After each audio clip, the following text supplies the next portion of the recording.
Lorsque vous créez l'exécutable d'un programme, il devient indépendant de votre environnement de développement. C'est là l'exécutable va inclure tout votre code. Il va compiler votre projet en un fichier binaire qui contiendra votre code source et si nécessaire, vous allez intégrer toutes les bibliothèques qu'il faut pour exécuter le programme. Ou bien si les bibliothèques doivent être séparées, donc à l'installation du programme, l'utilisateur va devoir télécharger ces bibliothèques-là ou bien se procurer peut-être à travers un autre support de stockage pour pouvoir pour pouvoir installer l'application. Nous allons passer sur la procédure de création de l'installeur. Nous allons ouvrir avec notre calculatrice. On va lancer notre programme. Le Go, c'est pour tester la fenêtre, une seule fenêtre. Mais le Go ici, pour tester le projet, ça lance tout le projet. Si vous avez plusieurs fenêtres, donc tout sera lancé à la fois. Mais cet autre Go qui est là, c'est pour lancer la fenêtre en cours d'utilisation. Et lorsque vous lancez le Go du projet, il va vous demander de choisir la fenêtre principale du projet. Donc, vous choisissez la fenêtre. S'il y a plusieurs fenêtres, vous choisissez la fenêtre principale, la fenêtre qui doit être utilisée comme fenêtre principale. C'est celle-là qui sera lancée dès le démarrage de votre application. Donc ici, nous avons une seule fenêtre, nous allons la choisir. Et voilà l'interface de notre petite application de calculatrice qu'on avait déjà développée 5-8 qui nous donne -3. Voilà. On peut maintenant lancer la création de l'installeur. Pour ça, vous venez dans le menu projet. À partir de là, vous générez la configuration. Cela va vous permettre de créer l'exécutable de votre programme. Vu que c'est un programme Windows, vous créez l'exécutable du programme. Donc ici, il va vous demander quel est le nom de l'exécutable, le nom de votre setup. Il sera ici calculatrice.exe. Ça, c'est le programme exécutable sous Windows. Il vous demande aussi l'icône qui sera utilisée pour votre projet. Donc, on va aller choisir une image au format d'icône. Et là, vous pouvez soit utiliser les images qui sont déjà disponibles dans WinDev ici, ou vous pouvez charger votre propre image. Je vais prendre ici calculatrice, voilà. Il y a quelques suggestions. Est-ce que j'ai bien écrit ça? Calculatrice, ok. On va chercher les modèles qui sont là. Voilà, il y a des modèles calculatrices qui sont là. Vous pouvez choisir un modèle ici qui sera utilisé comme l'icône de votre application. Soit vous pouvez aller chercher vos propres icônes sur votre disque dur en faisant ici parcourir et vous cherchez une image au format ICO cette fois-ci. Il vous demande un type de fichier au format ICO. Ça, ce sont le format des icônes. Est-ce que j'en ai certains ici? Si vous avez une image que vous voulez convertir au format icône, il y a les plateformes pour ça. Vous pouvez aller sur Google, vous cherchez. Par exemple, si vous avez une image PNG ou bien JPEG, vous mettez par exemple PNG to ICO au format icône. Il y a les convertisseurs qui sont là. Cloud Convert, convertir PNG en ICO. Vous pouvez charger votre image et puis à travers cette plateforme, vous pouvez avoir le format ICO de votre icône. Bien, on va choisir une image interne dans les catalogues de WinDev, une image simple pour ne pas se casser la tête inutilement. Il y a déjà, par exemple, une calculatrice qui est là. Je peux prendre celle-là. Pas trop jolie comme ça. Je vais prendre celle-là. Je valide OK. Ici aussi, je valide OK. Là, c'est l'image de notre application. Écran de lancement, vous pouvez choisir un écran de lancement. Lorsque vous lancez certaines applications, il y a un écran d'abord qui s'affiche avant de lancer l'écran principal de votre application. Il y a d'abord un écran de lancement qui peut afficher certaines choses pour le chargement du contenu total de votre programme ou autre chose. Vous pouvez mettre cela et si vous ne voulez pas utiliser l'écran de lancement, vous mettez sur pas d'écran de lancement. Soit si vous choisissez de mettre un écran de lancement, vous pouvez choisir une image, n'importe laquelle, puis vous mettez ça, soit écran de lancement avec texte animé. Vous choisissez qu'il y aura un texte qui sera animé lors du lancement de votre application. Là, vous pouvez écrire ce texte ici et voir l'aperçu. Donc avant que votre application ne se lance, voici l'animation qui va s'effectuer. Vous pouvez aussi venir dans les options pour apporter des modifications sur cette animation-là. Donc, si vous en avez besoin, vous pouvez définir. Au cas contraire, vous mettez sur pas d'écran de lancement. Récompiler le projet avant l'exécution de l'exécutable, avant la génération de l'exécutable, ça vous permet aussi de récompiler le projet pour détecter est-ce qu'il n'y a pas d'éventuelles erreurs dans le code source. Vous pouvez cocher et cliquer sur suivant. Fonctionnement de l'exécutable. Donc, intégration de la bibliothèque principale. Le mieux, c'est de l'intégrer directement pour ne pas avoir des programmes lors de l'installation. L'utilisation externe de la bibliothèque principale. Il faut éviter d'utiliser la bibliothèque principale de façon externe. Il faut le mettre ensemble avec l'exécutable. Dans le mode de fonctionnement, pour définir est-ce que notre application sera multi-instance sur un poste donné, c'est-à-dire sur votre ordinateur, est-ce que vous permettez que votre programme soit lancé plusieurs fois, c'est-à-dire vous lancez tout de suite l'application, elle est en cours d'exécution, vous lancez encore une autre instance de l'application. Bon là, ça dépend de vous. Si vous pensez que oui, votre application est multi-instance, vous pouvez laisser la partie multi-instance cochée. Ou bien si vous pensez qu'il n'est pas la peine que l'utilisateur lance à plusieurs reprises l'application, vous pouvez maintenir sur mono-instance. Donc on va mettre sur multi-instance, voir à l'exécution ce que ça va donner pour que vous puissiez savoir ce que ça signifie.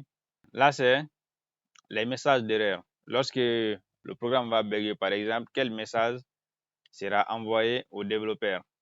Là, vous pouvez mettre ici le message d'erreur qu'il faut. L'utilisateur qui utilise l'application, quel est le message d'erreur qui va s'afficher devant lui pour dire que oui, l'application a rencontré un problème. Là, vous pouvez personnaliser le message là, enlever ce qui est là et mettre votre propre message. Bibliothèque de patch, là, on n'a pas besoin. La télémétrie, utiliser les paramètres de télémétrie. Bon, on n'a pas besoin aussi de la télémétrie ici. Là, c'est pour contrôler l'utilisation des données sur l'application. Mais bon, là, pas intéressant. Bibliothèque de patch pour les mises à jour, on n'en a pas besoin. Langue de l'exécutable. L'exécutable va utiliser quelle langue? Vous choisissez. Là, on avait vu au début qu'on pouvait ajouter plusieurs langues. On pouvait ajouter plusieurs langues et vous pouvez définir quelle est la langue qui sera utilisée dans l'exécutable de votre application. Ici, nous avons pour le moment une seule langue. On continue. La mise en bibliothèque, quels sont les éléments de votre projet qui seront mis dans la bibliothèque principale? Donc, si vous avez des éléments qui doivent être inclus dans votre bibliothèque, normalement, tous les éléments du projet doivent être inclus dans la bibliothèque principale pour qu'ils soient utilisés dans le programme lorsque vous allez créer l'exécutable. Mais si vous savez que, ouais, bon, ce n'est pas la peine d'inclure telle ou telle fenêtre ou bien telle partie de mon projet, là, vous n'avez pas besoin, vous pouvez décocher tout simplement. Mais là, il vous met un avertissement. Ces éléments sont dans la configuration, mais pas dans la bibliothèque. L'absence de ces fichiers peut provoquer des erreurs à l'exécution. En enlevant un élément, il faut bien te rassurer que oui, quand l'utilisateur final va lancer le programme, ça ne va pas entraîner de dysfonctionnement. Au cas contraire, vous laissez tout cocher et puis vous continuez. Maintenant, bon, si c'est pour une société, vous développez l'application, ou bien si vous êtes dans votre boîte de développement, vous mettez le nom de la société. Par exemple, ou bien si, par exemple, vous êtes un freelance, vous pouvez mettre la dénomination qui vous désigne.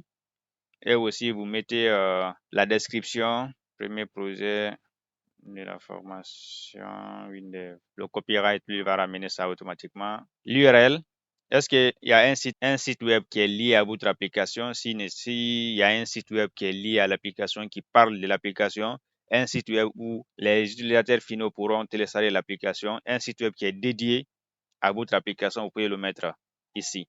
Ou bien vous pouvez aussi mettre, si vous avez votre portfolio, vous pouvez le mettre. Par exemple, vous êtes un freelance, vous avez votre portfolio. Vous voulez que quand les gens téléchargent votre application, qu'ils puissent visiter votre site pour voir qui vous êtes, ce que vous faites, les projets que vous avez à réaliser, vous pouvez le mettre ici. Dans l'adresse email, en cas d'erreur, on va envoyer le message d'erreur pour dire que oui, telle application a été en cours d'exécution sur tel poste, il y a eu telle erreur. Ça va vous permettre aussi de faire du débogage. Quand vous avez un utilisateur, par exemple, n'importe où dans le monde, qui utilise votre application, lorsqu'il rencontre l'erreur, on peut lui demander s'il veut envoyer le rapport d'erreur. Vous retrouvez ça souvent sur certaines applications, il vous demande de renvoyer des feedbacks. Dans ces retours-là, pour que vous puissiez le recevoir, vous mettez votre adresse email ici qui va recevoir l'application. On fait suivant. Donc là, c'est le versionning. Il vous dit ici pour la première fois, c'est la version majeure, il met sur 1 et il met tous les autres sur 0. La version de révision, la version de génération. L'application a été générée combien de fois? La version mineure, les changements mineurs qui ont été appliqués dans l'application. Par exemple, on a un, si on fait des petits changements n'impacte pas trop le projet. On peut mettre par exemple 1.1, soit 1.2, et ainsi de suite. Maintenant, l'application a été générée combien de fois? Pour le moment, c'est la première fois, donc il met 6.0. Prochainement, quand on va venir, ça va changer, ça va s'incrémenter à chaque fois que nous faisons la génération. Incrémenter automatiquement la version à chaque génération, on laisse ça maintenir si nous voulons que l'incrémentation soit faite automatiquement à partir de là. Au cas contraire, voilà, si on décoche, cette partie ne va pas être incrémentée, ce sera à nous de définir à chaque fois. Mode d'intégration du framework. Le DLL du framework à côté de l'exécutable. Le DLL, c'est une bibliothèque qui sera créée et prise en compte par Windows. C'est un framework. Le DLL du framework, c'est cette bibliothèque qui va vous permettre d'accéder aux fonctionnalités natives du système d'exploitation Windows. Windows, si vous avez par exemple codé en, je sais pas comment on appelle ça, avec le Visual Basic ou avec le .NET, le C Sharp, ainsi de suite, ce sont des outils de Windows. Vous pouvez créer des bibliothèques au format DLL. C'est DLL, on appelle ça Dynamic Labeled Link. Ce sont des frameworks dynamiques qui sont là, qui vont permettre à votre application de communiquer avec le système pour y accéder aux fonctionnalités natives du système. Là, ils vont servir d'intermédiaire entre le programme et notre machine. Donc là, ce sont les outils qui vont être utilisés pour créer notre programme. Dans notre framework, on aura tout ceci, une machine virtuelle, ainsi de suite. Contrôle des comptes utilisateurs, pas besoin. On fait suivant. Là, c'est pour ça, ce sont un côté de contrôle pour les comptes utilisateurs. Mon application ne nécessite pas de privilèges particuliers. Mon application nécessitera les privilèges maximum de l'utilisateur courant. Mon application nécessite les privilèges administrateurs. Là, les privilèges, là, souvent, lorsque vous installez les programmes, ils vous affichent une boîte de dialogue de confirmation. Certains, pour pouvoir les exécuter, il faut les exécuter en mode administrateur. Si vous n'êtes pas administrateur, il y a certains programmes qui ne vont pas être exécutés. Et si vous voulez vous rassurer que oui, la personne qui exécute mon programme sur son ordinateur, est-ce que c'est vraiment lui le propriétaire de cette machine-là? Si tel est le cas, vous pouvez ici cocher cette case pour dire que oui, pour exécuter ce programme-là sur n'importe quel PC, il faut que l'utilisateur en cours soit l'administrateur principal du PC. Il faut qu'il ait les droits d'administrateur sur le PC, qu'il ait un contrôle total sur le PC. Au cas contraire, il ne peut pas exécuter le programme.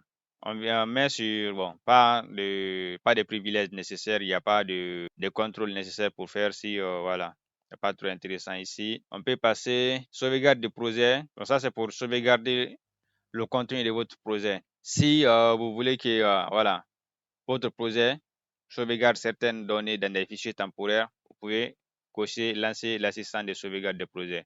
Au cas contraire, pas besoin, on laisse ça. Et puis on clique sur terminer, il va faire la génération vu que bon, l'application n'est pas tellement robuste comme ça, donc ça ne va pas prendre du temps, il n'y a pas beaucoup de données dedans. Ça ne prend pas de temps. Maintenant, il nous demande quoi? Lancer l'exécutable, on peut lancer directement. Ouvrir le répertoire de génération, le répertoire dans lequel le point .exe a été généré, ce qui se trouve ici, dans mes projets calculatrice, le dossier exe, et puis l'exécutable est là, calculatrice.exe. On dit que ça s'est bien passé. On va ouvrir notre dossier pour voir notre point .exe. Voici l'exécutable qui est là, que vous pouvez installer sur n'importe quel autre ordinateur. Voici les autres DLL dont il avait parlé. Le DLL est à côté de l'exécutable. Donc ici, quand je lance ça directement, on n'a pas besoin d'installation. Le programme est déjà exécutable. Pour le moment, c'est comme les versions portables des autres applications. Nous avons tout le nécessaire qu'il faut pour lancer l'application euh, dès qu'il est dès que l'exécutable est généré. On peut lancer, on fait notre petit exemple, 7 plus 4 multiplié par 2. Voilà, ça va nous faire quoi? 4 fois 2, 8. 8 plus 7, qu'est-ce qui fait 15? Voilà. Donc, on a ça, ça fonctionne à merveille.